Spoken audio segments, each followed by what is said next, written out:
All right, everyone, good afternoon and welcome. So glad to have you here today for our presentation, Farm to Preschool, Connecting Kids to Local Food Systems. My name is Stephanie Singer. I am an Angie board member, and also with me today is Radhika Iyengar, Angie board member as well, and also my colleague Beth Stolting. We are excited that you're here with us today for our workshop as part of Angie's 37th annual winter conference. Big thank you to our conference sponsors, PSC&G, New Jersey Natural Gas, and our anonymous donor, who is a friend of science and environmental education in New Jersey, and to BASF and Grounds for Sculpture for supporting our field experiences. We are placing the link to our YouTube channel in the chat room during this presentation, where you can see all of our recorded content from the past conferences, forums, and other sponsored events. And we hope that you subscribe to Andy's YouTube channel. We'll be posting that link soon. And before we get rolling, just a few reminders for the session. We ask that everyone keep themselves on mute throughout the presentation. We have an awesome one lined up for you today. If you do have any questions or comments, please feel free to post them in the chat room, and they can be answered at the end in a Q&A. There will be time for those live questions at the end. And if you have any questions that haven't been asked in the chat at the end, you can raise your hand or use the hand raising icon, and we will definitely get to your questions. So today we have Emma Latham from City Green. She is our presenter today. Explore City Green's Farm to Preschool program is a model for bringing local food education into the classroom. We will begin with an overview of the farm to school movement and then dive into the implementation of veggie mobile visits, school gardening, and taste test. With each service, we'll discuss ways of adapting them to any setting. So Emma, please introduce yourself and let's get started. Hello, everybody. I'm so excited to speak with you all today. Just give me a moment to get my screen shared and everything loaded, and then we can get started. Here we go. Hopefully this is right. Let's see. All right, everything look good? All right, so as Stephanie said, today we're going to be talking about farm to preschool and how this program connects kids to local foods. So let me just give you a brief overview of what we're going to be talking about in today's presentation. We're going to start off with a bit about City Green, the organization that I work for, and the organization that runs this farm to preschool program, and how Farm to Preschool is just one piece of the puzzle in City Green's commitment to creating healthy communities through increasing food access, promoting environmental justice and education. So we'll start big picture, like what our mission is, and then we're going to narrow it a little bit and talk about the farm to school movement as a whole, because this is a national movement that really wants to connect kids to our food systems. So we'll do that, and then we'll dive right into this program that I run called the Farm to Preschool program, and we'll go through five different components of the program, and then talk about how we do it as an organization, and then speak to adaptations that educators can make to start bringing these farm to preschool concepts into your classrooms. And I specifically focus on early childhood education. So I work with preschoolers particularly. And a lot of these concepts are really good for early ages.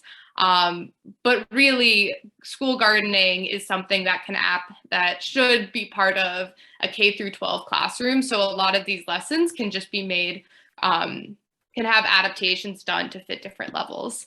So after we go through all the different components of our Farm to Preschool program, I'll give some tips on getting started, starting your own garden or your own program, and we'll end with questions and discussion. And if you have any questions throughout the presentation, feel free to write them in the chat. Hopefully someone will interrupt me and we can answer them then. And I also will be I've also shared my slides, and that's in the chat. I'll be mentioning certain resources, so you'll be able to access those links later. You don't need to write them down. So yeah, let's dive in. So my name is Emma Latham. I'm the school grounds manager at City Green. So for my program, I work with 26 different preschools to implement specifically farm to preschool. But I also work with over 100 different schools in North and Central Jersey. And together we build gardens. I train teachers on how to maintain the gardens, how to teach in the gardens, and help them get some of the materials that they need to run a school garden. So if you're interested in building a school garden, we can definitely talk afterwards because I have a lot of support materials. I also help run field trips on our farm for local schools. And I've also worked at our high school farm internship program with high schoolers that help us work on the farm and also help us lead our camp. So if you're interested in discussing youth mentorship, I also have some experience in that. So City Green's mission. So we're a urban farming and gardening organization based in Clifton. So we are right in the heart of the burbs in the city. So there's really not a ton of access to natural spaces, which is why we're here. So we want to revitalize urban areas through agriculture and educational programming. And the goal is our goal is to support environmental stewardship, access to healthy foods, and promote ecologically sustainable communities. So briefly, I'm just going to talk about a few of our other programs because they're super cool and very much related to the farm to school movement. So City Green's work, we have a 5-acre and a 10-acre space in Clifton and Mount Olive, where we grow organically and use regenerative farming practices that support the environment through production of food. And that's where we also have a lot of programs that high schoolers can join us with in working on the farm. We also focus on food access to address the disparity in who gets access to local healthy food and who doesn't. So one of the ways that we do this is through hosting farms and markets in areas that are considered food deserts or food apartheid areas. And we also have a double box program, so which basically doubles the value of food stamps or SNAP and WIC to make sure that local foods are actually economically accessible as well as being geographically available. So we promote youth development through our summer internship programs. We also provide funding for community gardens in Passaic County. We do after-school gardening at community centers. So we set up gardens at like Boys and Girls Clubs and libraries and teach there. And then last but not least, what we're going to be focusing on today is we do farm to school programming at preschools and K through 12. So what is farm to school? So what am I even doing? So basically the farm to school movement, the goal of this movement is to really build connections between the school community and making sure they have access to fresh and healthy food. So that's City Green's like goal overall, but specifically for farm to school, it's really deepening those connections, and specifically with farm to preschool, making sure those opportunities are available in early childhood settings. So our goals are really to increase the understanding of where does food come from? How do you eat to sustain your body and to promote lifelong health? And overall, like our programming's goal is just to really create like positive and engaging connections to food and agriculture. So as you see on the screen, we have three different main areas that Farm to School is implemented in. So Farm to School is a national movement. So you'll see different schools implementing these in different ways, but these are the three categories. So the first is increasing access to local food. So literally making sure local foods are in the classroom. And often this is done through changing what snacks are made available. This is also done through taste testing, and we'll talk about this in a little bit. But also the easiest way to do this is to have a school garden, and that's the most local food you can get. So the second component of the Farm to School movement is building gardens and using these as outdoor classroom spaces. And then the third area of focus is making hands-on learning about food, nutrition, and agriculture a critical part of early childhood education.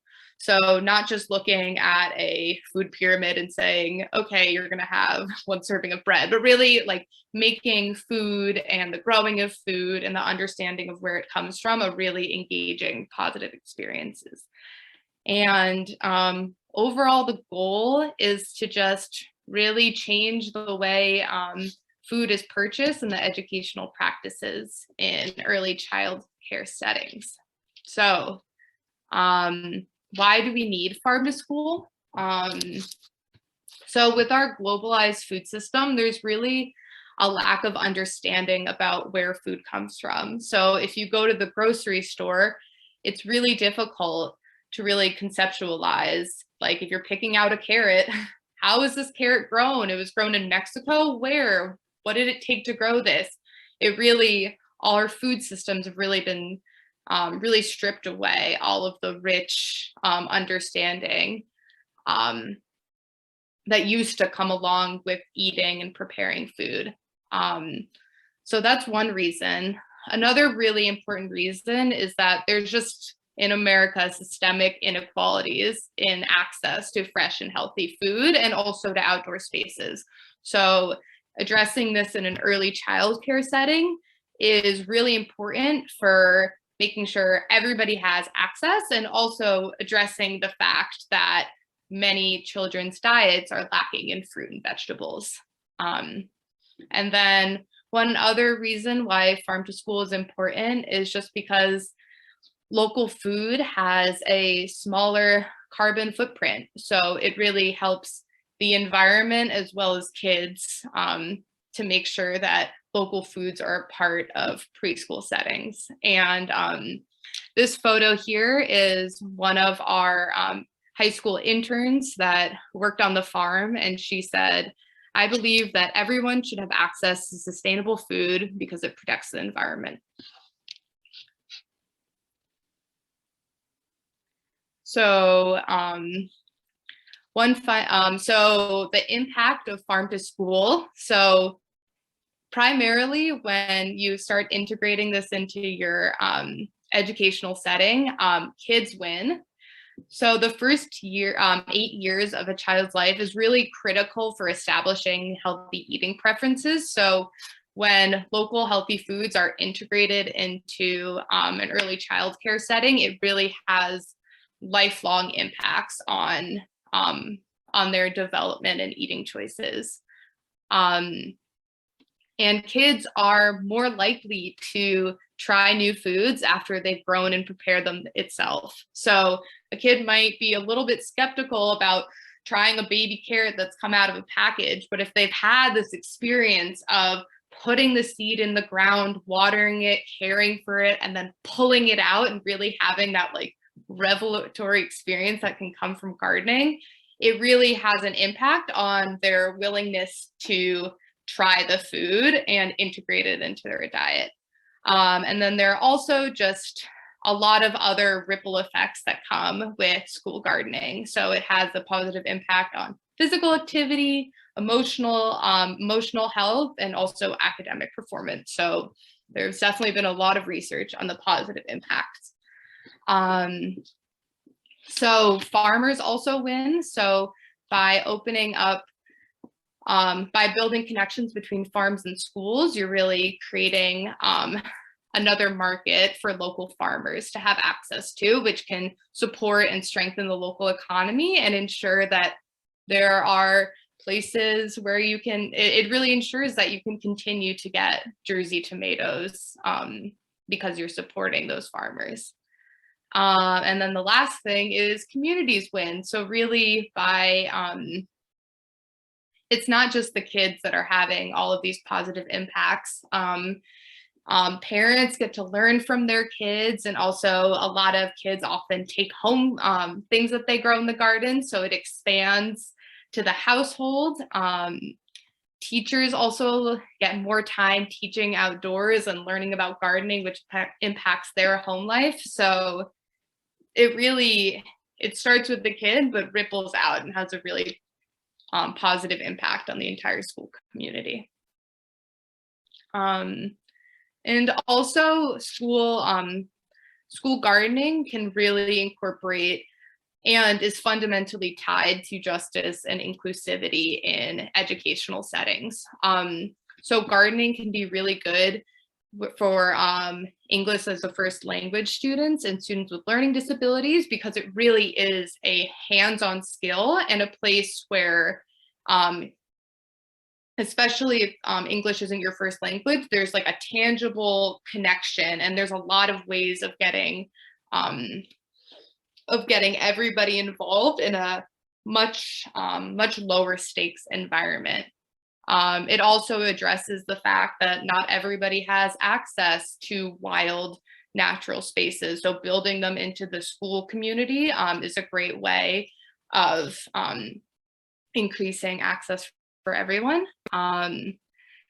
Food is also a really incredible way of discussing cultural identities, and a great way for students to connect about their heritage and their identity. And it's also a great way for students to connect with farmers, because farmers are also often seen as a monolith and there aren't a lot of connections. So it can really help students think more about where their food comes from and ensure that they are getting food from ethically sourced, ethically run farms. And just some responses from teachers to our program. And you can just see, like, a lot of teachers really have a positive experience. So we love it. We're so excited to see, I'll paraphrase, so excited to see the look on children's faces when they see and pick vegetables. They provide hands-on activity to understand the environment, living in non-living things. It encourages my students to try new foods and healthier choices.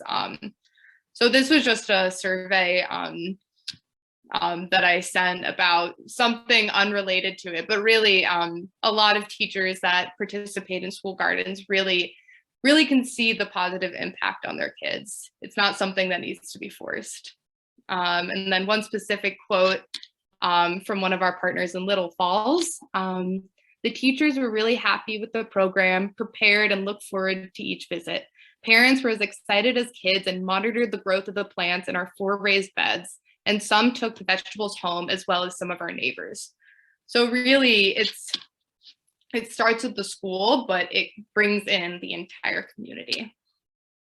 All right, so that's a little bit of background about farm to school and some of the impacts it can have. And now I'm going to dive into our farm to preschool program and its different components. So City Green's farm to preschool program.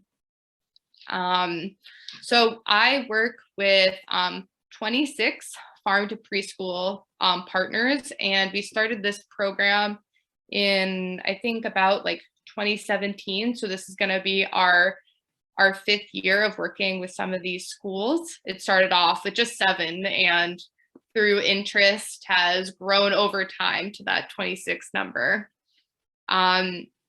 We work with 9 different municipalities in Passaic and Essex County, and it's actually with a range of different school sizes. So some of the schools have like just 10 students, and some schools have 300. So it's really a program that can be across the spectrum of different early child care centers. Our program was originally funded by a Partners for Health grant, but is now funded through City Green's general operating.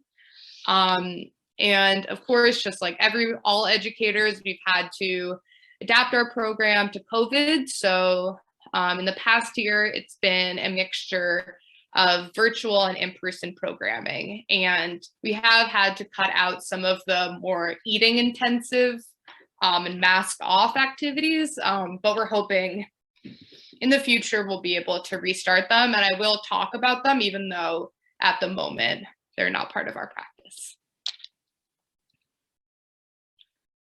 So our farm to preschool services. So when we're working with a partner, the first stage is onboarding. So they have, we work with them to build a raised bed garden, and we do some teacher training and work through a farm to preschool curriculum with them so that educators are comfortable working in the garden space, because of course a lot of the teachers we work with might not necessarily have experience gardening. So really making sure that everybody feels comfortable maintaining and using the space.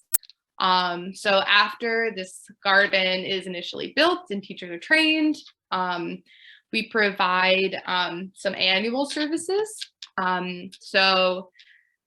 Schools can elect to have a planting lesson, a Vegemobile visit, which is basically like a pop-up farmers market. That's what that truck here is. That's our Vegemobile. We also use it for our farmers markets for actual farmer stands. We offer an EBT junior lesson, which is basically like a tasting or a cooking lesson. And we also offer farm field trips. So it's up to the schools to sign up for these services after they have their garden built, but they're offered every year, every season. And we also offer support to make sure that the gardens stay maintained, because obviously it is difficult to, it can be difficult to like financially and just time wise to maintain a garden. So we offer some garden repairs and soil replacement. And we also offer a garden cleanup, so we can just pull out all the weeds. So some of that stressor of keeping the garden looking neat at the beginning of the school year is lessened a bit. And then in terms of supplies, we offer some seed packets, some baby seedlings, and supply kits. So you can see a picture of me there dropping off some supplies at a preschool. So they got a mushroom growing kit, some books, some seed starting stuff. And then that's the back of my car filled with some broccoli and lettuce seedlings for schools to plant. All right, so going into to some program services. So when we're working with preschools, we start off with a site assessment. So when you're building a garden, you need 3 main things. You need space, so where is the garden going to be? You need light, so you need usually at least 6 to 8 hours of direct sunlight, and you need access to water so you can water your plants. So we work with the school to identify how many beds will be the right fit. So we build raised beds, which is just basically a wooden frame that's lined with landscaping fabric and filled with soil. And the reason why we do this is because raised beds don't need soil testing, because we work in a lot of urban spaces that might not necessarily have had the cleanest history. So there might be contaminants within the soil. So by building raised beds, you're able to ensure that all of the food that you're growing is safe for kids to eat. Another really cool thing about raised beds is that they're easier to maintain because it's a really like defined gardening space. And they also warm up faster than the ground. And this is especially good for schools because it means that you can actually start gardening about like 1 or 2 weeks earlier than you might if you were working in the ground. And another thing of note, that if you're planning on building a garden bed for preschoolers, you want to make sure they're a little bit more narrow. So I'd say maximum about 2.5 feet. Because they have little arms, so they can't reach all the way in the back. So you'll have a lot of unused gardening space if you make them wider than that. All right, so we work with the school to build a garden, and let's see. And I thought this was really heartening. So these are some of our partners, and I asked during warm months, how often do you use your garden? And just about half of them said they use the garden multiple times per week. About a quarter said 1 time per week, and then another quarter said a few times a month. So really having access to this space, even though it might be, if you're not being funded by another program, it might be a little bit costly up front. It really becomes a really instrumental part of the classroom and a really great way to have kids engaged and outside. So I just thought that little statistic was really heartening for me to see that even when City Green's not there, these gardens are being used by our preschool partners. Yeah, so I just spoke about what City Green does and building gardens, and now I'm going to pivot to some adaptations if you are an educator and want to start gardening with your students. So some really cheap alternatives to a raised bed garden is basically just finding a container. So you can use buckets, plastic bins, milk cartons, really anything that can hold soil, and that can be your garden space. I would definitely suggest just drilling some holes in the bottom of the container, and that will make sure everything drains out. You'll also want to use potting soil, which will make sure that the right moisture level is kept in the soil, instead of just like dirt that you can dig out from somewhere in the back, especially for soil. Then you don't need to do any soil testing if you're getting bagged compost. And when you're doing your container garden, you want to think about how big the plants will get. So starting off with some smaller plants like lettuce or radishes, or dwarf varieties, or like a specific like container variety of tomato would be a great choice, because you know it won't try to grow like 8 feet and you don't have 8 feet. And in terms of implementation, a really great activity can be to start an herbal sensory garden. So especially for early childcare settings, this is a plant that you can, especially if you're getting a transplant or already prone plant, this is something you can implement right away. So you can have kids, you can plant like basil and mint and I don't know, rosemary, and you can compare the different textures of the leaves. You can smell them, you can taste them. There are a lot of different ways that you can engage the senses through planting a sensory garden, which could be a good first step to starting your garden. And as you can see here, there's a link below if you want to start a sensory garden.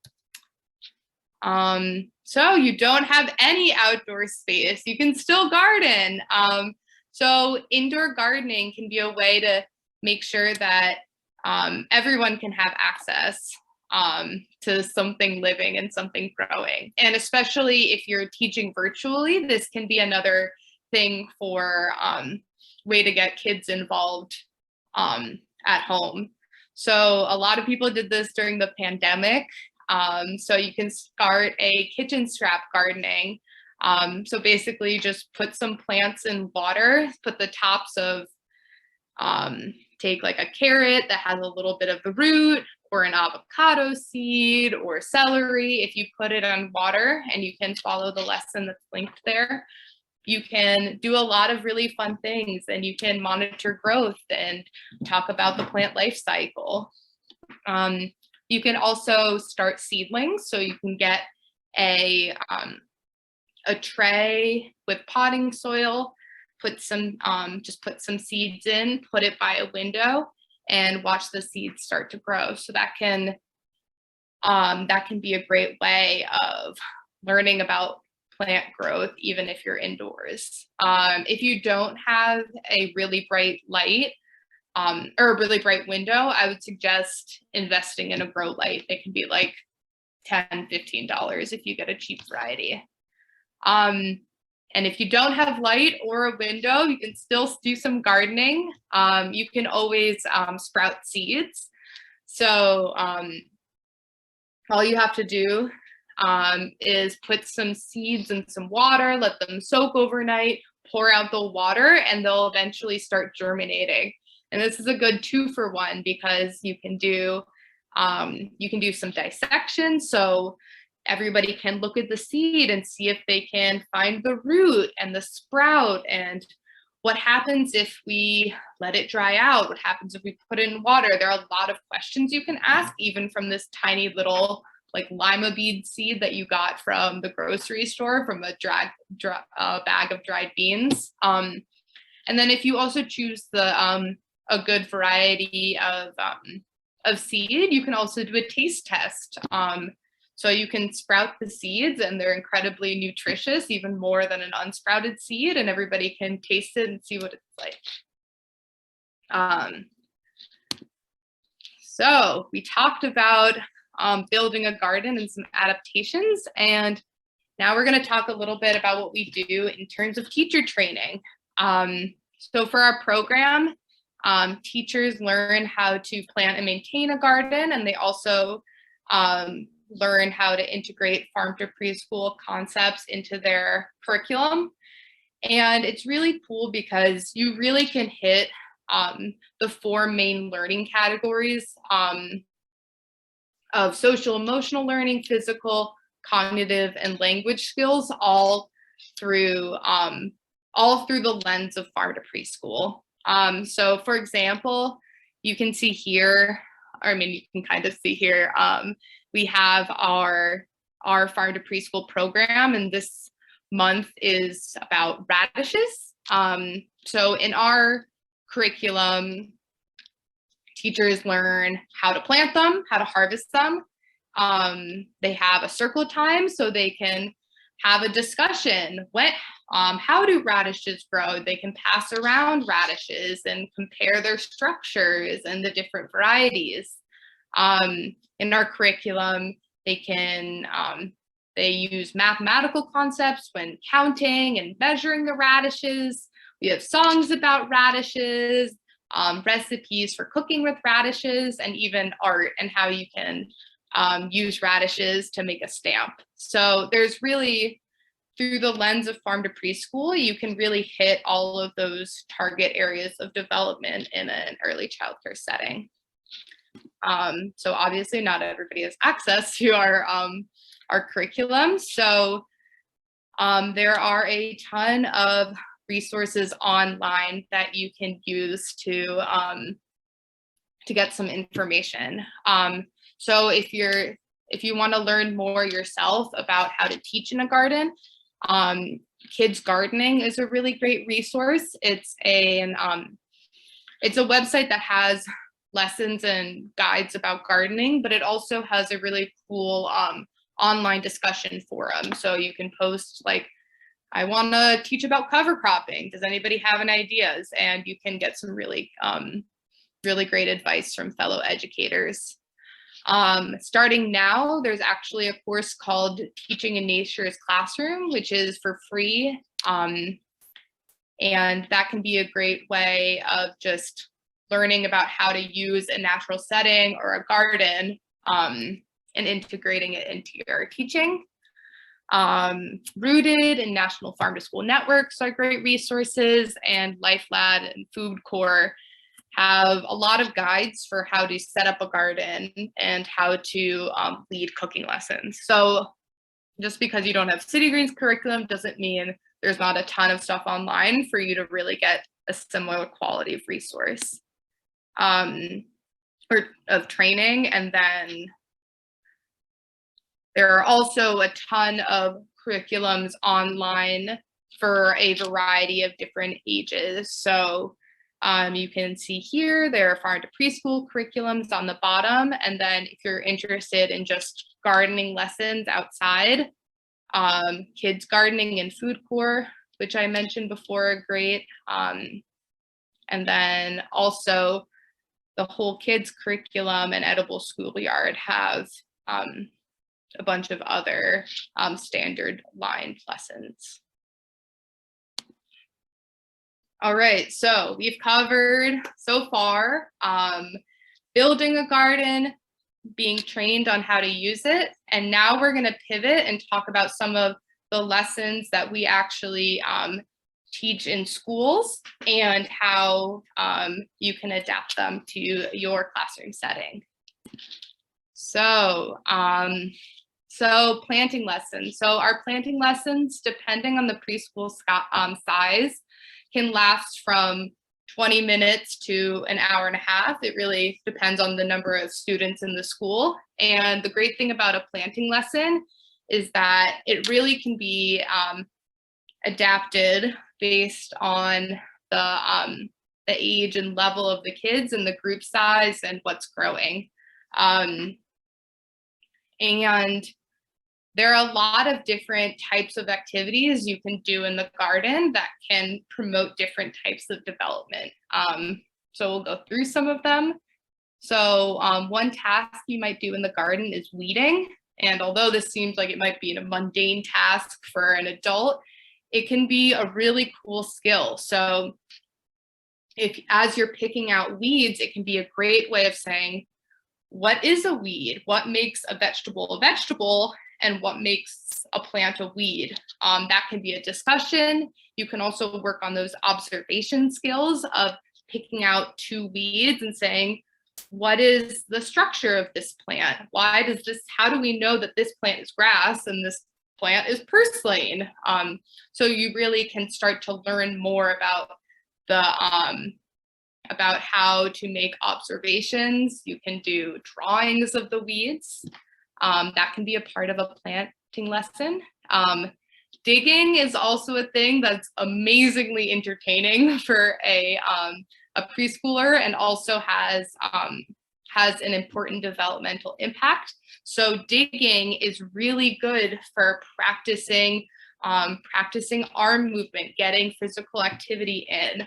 And again, it can just be a window to asking a lot of questions like, what is in the soil? What is soil made out of?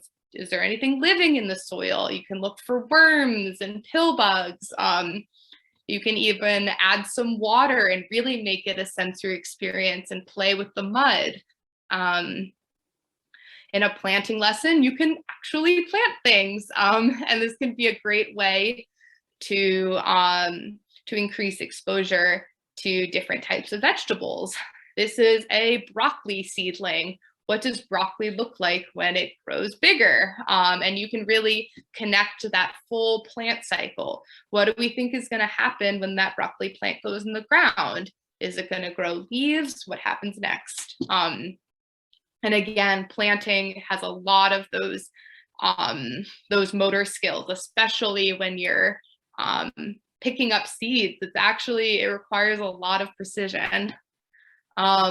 Labeling the garden is a great way to add, to incorporate literacy by learning about shapes and writing. Watering requires a lot of motor skills. Tasting is a great way to use the senses and connect to healthy eating. And then after the garden is planted, monitoring the garden and looking at growth can be a great way of incorporating drawing, counting, and measuring. And this is another quote from one of our partners. All of those who are always down on themselves for not having a green thumb, myself included, have learned so much about what it takes to maintain a healthy crop that we've begun to implement what we've learned at our homes as well. So all these activities that might be done with preschoolers are great lessons for adults as well. So if you don't have a garden and aren't planting anything, here are some alternatives. If you want to focus on motor skills, you can have a digging bin, so just a bin full of dirt for kids to dig around in. You can get some beans and seeds from the supermarket and have kids sort them by what plant family they're in. I mean, that might be a higher level, or the color or shape. You can also have kids water the trees to foster some environmental stewardship, and also get a chance to use a watering can, which is so much fun for a preschooler. If you want to increase connections with nature without a garden, they can have scissors and trim the grass. You can walk around and look at fall leaves or listen to bird calls. And if you want to increase one of the main target areas of exposure to vegetables and plants, you can always bring some vegetables in and do some dissections, or even print out vegetables and sort them by shapes and colors. So the next program service we offer is taste testing. So this is a really fun way to introduce new vegetables in a positive way.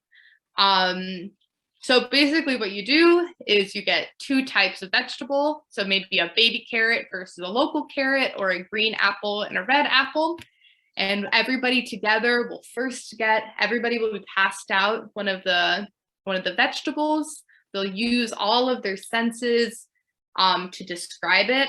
And then all at the same time, everybody will try that vegetable or fruit together. And that really creates an environment of positive peer pressure to really encourage healthy habits. And if you have a kid that's really afraid of the vegetable or is really nervous about it, you can always have them kiss it and put their lips on it to just really have them participate in the experience.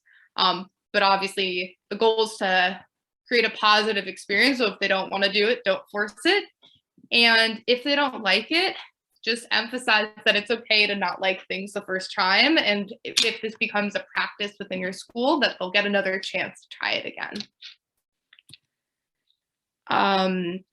Another thing that we do is cooking lessons. So if possible, it's really fun to actually harvest from the garden and use it to make a meal. And again, making that connection between harvesting and cooking really makes kids more likely to try and eat new vegetables. The easiest thing to do is to choose recipes that don't involve heating, can be cooked right away, have a few steps, but are really intensive. So like if you're doing like a carrot slaw, like everybody will have to grate a carrot, or if you're making a salad, have everybody chop the vegetables together. And we usually use a wavy edged, a wavy edge chopper, and we emphasize how to use them safely before they use it. So obviously for preschool settings, we're not using knives, and if it's an even younger age, they can use their hands to rip things apart.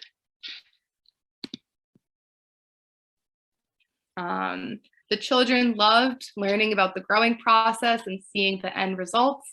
some children have learned to love fresh produce and enjoy sharing the love with their families at home.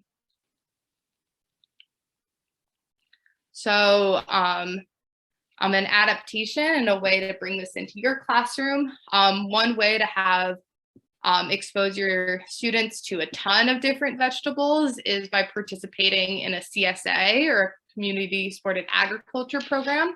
And then basically every week you can have access to a bunch of different vegetables. And also we suggest starting with a taste test before swapping out entire meals in your preschool program.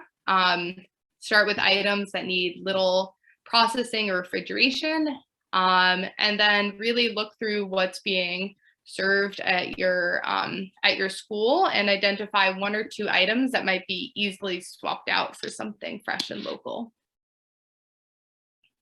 And these are some easy recipes that you can do at home or that you can do at school that are a really great fit for cooking at school. So you can see there's a link to all of these recipes, but again, tying it to seasonality. So in spring, a really good thing could be strawberry radish salsa. In the summer, you can, even if you just have an herb garden, you can make an herbal lemonade and put a few mint leaves or basil leaves in to connect that garden to what they're tasting. Yeah, and again, choosing recipes that have low equipment needs and mostly just involve a lot of chopping is always a good fit. And then one of the last services that we offer is a Vegemobile visit. And this is really fun. Basically, it's a pop-up farmer's market. And where you set up an entire farm stand and the kids learn a little bit about what food's in season and what it's like to shop at a farmer's market. And then we pass out some dollars and each kid gets to come up and practice shopping at a farmer's market. They get to take home a vegetable and get to really taste some fresh local produce. So this is often really fun. The kids have a really great time and they're really getting to like enact and act out these practices of buying locally. So if you don't have a Vegemobile, I know that some of you might not have one on hand. There are ways that you can adapt it to your school setting. So one way is to just act it out in your class. So this can be a really fun class project. So if you have a garden, they can harvest the vegetables and clean them. If you don't, you can just get some vegetables and bring them in.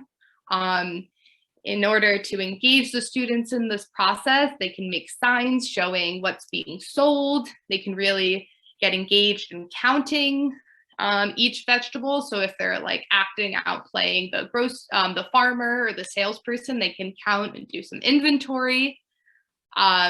Or if they're acting out as the customer, they can ask the farmer questions or give them money and practice buying that produce. And then after acting out the farmer's market, it's a great chance to do a taste test for them all to taste some of the produce that they purchased. And there again is another link for an activity related to that.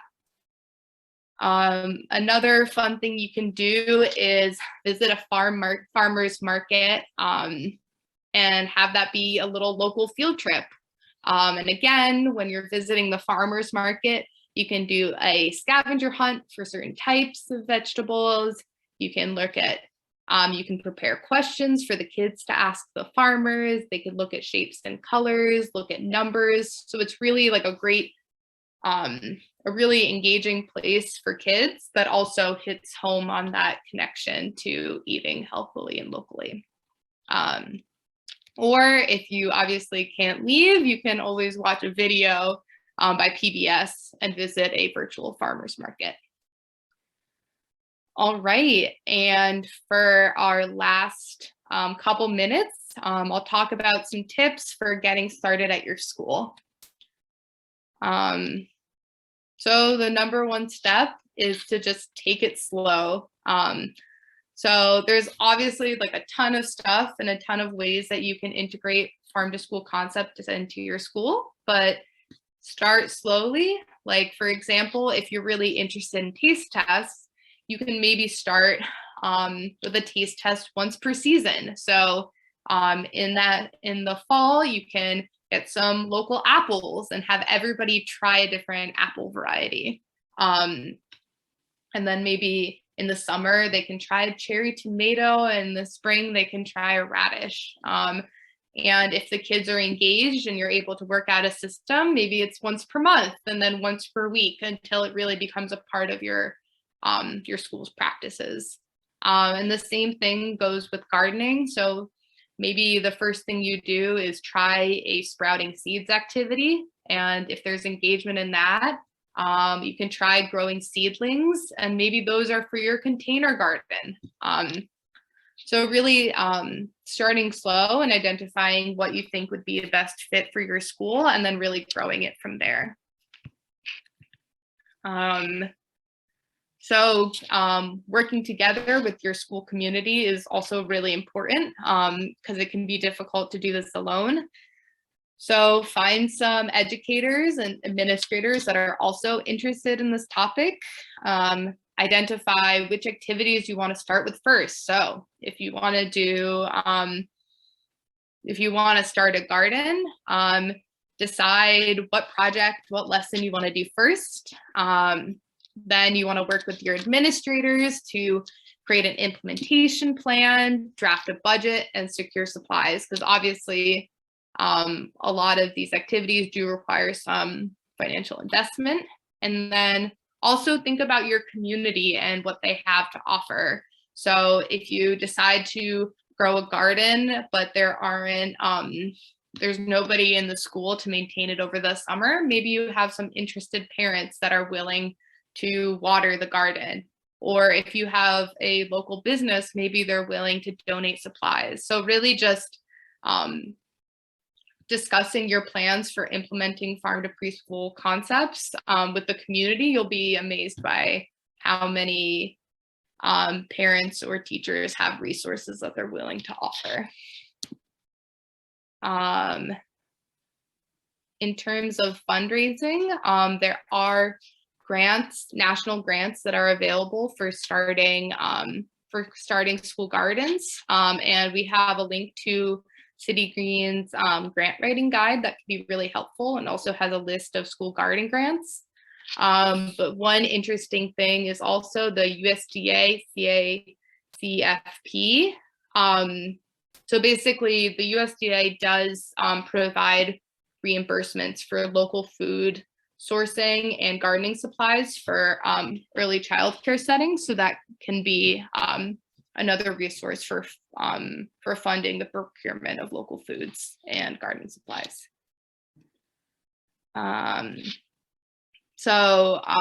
Also some quick gardening tips. Square foot gardening can be really helpful for optimizing space. So basically this is a gardening method in which a certain number of plants can fit into 1 square foot.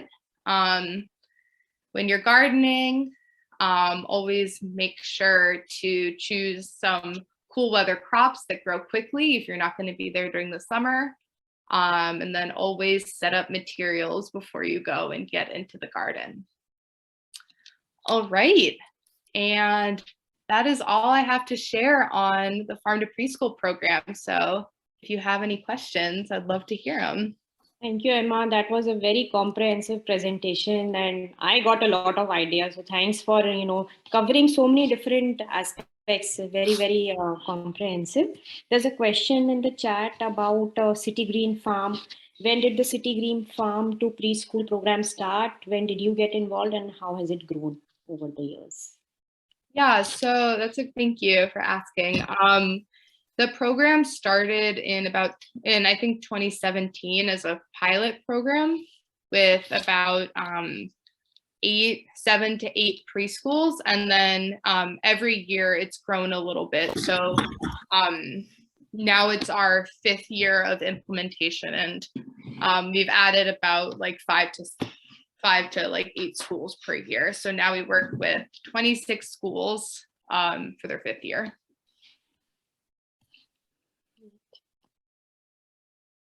Yeah, does anybody have any other questions? I have a question. I didn't post it in the chat or anything, but first of all, I'm absolutely blown away by your presentation. There's so much amazing information that I wouldn't have even thought to include in lessons about gardening or farming and bringing that to schools. And I'm a teacher of early education, 2.5 to 6 years old. And so many things that you said, I could totally see incorporating in a way with my students. So I was wondering, in the years that you've been working with students, have any of them come back after kind of graduating or going from elementary to middle school and come back and said, wow, this has really changed? And what are the moments that make you feel the best from the past experiences that you've had with the kids? That's a great question. So with COVID, there hasn't been that much continuation of my work with the preschoolers at our Farm to Preschool program. But we had one program called Story Time in the Garden that works with children and their families. And just seeing over a 6-week period, these kids like going into the garden. Initially, some kids are nervous about getting their hands dirty or don't really like know their way around the space. But by the end of the program, these kids, it was really beautiful. Like these kids, like especially because it was the end of the season and we weren't doing any more programming, we just said you could harvest whatever you want. And they were just taking things out of the ground by themselves. They knew what plants they were. They knew how to wash them off and were eating all these foods right from the garden. So really just seeing that like that comfortability in the space and really just like that willingness to try new vegetables was really beautiful.